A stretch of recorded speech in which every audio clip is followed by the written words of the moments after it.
Hi friends, ఎలా ఉన్నారు? బాగున్నారా? నేనైతే చాలా బాగున్నాను. ఓకే ఫ్రెండ్స్, మీరు కూడా బాగానే ఉంటారని నేనైతే అనుకుంటున్నాను. ఓకే ఫ్రెండ్స్, ఈరోజు అయితే ఈ వీడియోలో మీకు మా అడవుల్లో దొరికే అడ్డకాయలు అయితే చూపించబోతున్నాను. చూడండి, అడ్డకాయలు అయితే ఈ విధంగా కత్తితో తీయాలన్నమాట. చూస్తున్నారా? ఈ అడ్డకాయలు అయితే ఒక వారం ముందున తెచ్చి ఇంటి దగ్గర అయితే పెట్టేసుకొని ఉంటామన్నమాట. ఇలా తీయాలి అడ్డకాయలు. చూస్తున్నారు కదా, కత్తితో పాటు ఇలా తీయాలి. తీసిన తర్వాత అడ్డకాయ లోపల గింజలు చూస్తున్నారా? గింజలు అయితే ఈ విధంగా ఉంటాయి.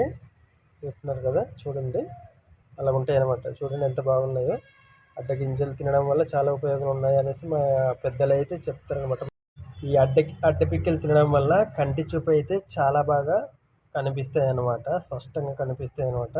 ఈ అడ్డకాయలు వెంటనే చెట్టు దగ్గర నుంచి వెంటనే సేకరిస్తే ఇలా అయితే తీయకూడదనమాట. పిక్కలు రావు, ఎందుకంటే అది చాలా గట్టిగా ఉంటాయి అన్నమాట.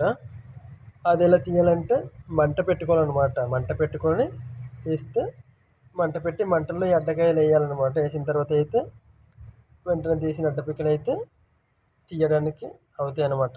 ఇవైతే బాగా ఆరిపోయింది కాబట్టి కత్తితో తీయాలన్నమాట. ఇది మామూలుగా తీస్తే రావన్నమాట. ఓకే ఫ్రెండ్స్, మా తాతలు అయితే ఈ అడ్డపిక్కలు తీసి ఇంటి దగ్గర అయితే పెట్టుకొని ఉంటారనమాట. సంవత్సరం ఉన్న పాడవ్వదు అనమాట, ఎందుకంటే గట్టి పడిపోయి ఉంటుంది, బాగా ఆరిపోయి ఉంటుంది కదా. ఓకే ఫ్రెండ్స్, ఈ అడ్డపిక్కలు అయితే వర్షాకాలంలో అయితే తినడానికి బాగా ఇష్టపడతారనమాట. ఎందుకంటే వర్షాకాలం వర్షం పడుతుంటుంది కదా, ఆ టైంలో స్టవ్ మీద పేనం పెట్టుకొని అడ్డపిక్కలు వేపుకొని తింటే తింటుంటే ఆ మజావే వేరనమాట.